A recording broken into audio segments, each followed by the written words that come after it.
Aláròyé máa wí o. nítorí ọmọ ẹgbẹ́ wọn tí wọ́n jí gbé àwọn dókítà fẹ̀hónú hàn nílọrin.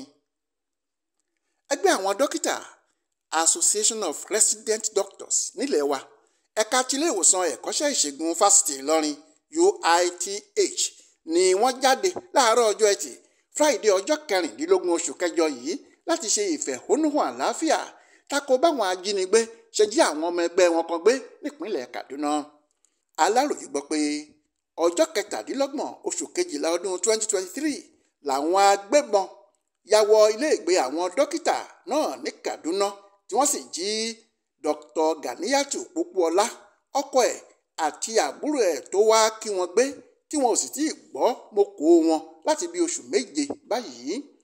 nígbà tó ń bá àwọn oníròyìn sọ̀rọ̀ níbi ìwọ́de ọ̀hún ààrẹ ẹgbẹ́ wọn ní Kwara Dr. Yusuf Muhammad ní ọ̀rọ̀ àwọn ọmọ ẹgbẹ́ tí wọ́n jí gbé náà ń kọ àwọn lóminú pẹ̀lú bó ṣe jẹ́ pé àwọn ẹ̀ṣọ́ aláàbò ilé wa kò fún àwọn ní ìròyìn kankan lórí ìgbìyànjú wọn láti dóòlà ẹ̀mí àwọn èèyàn yìí.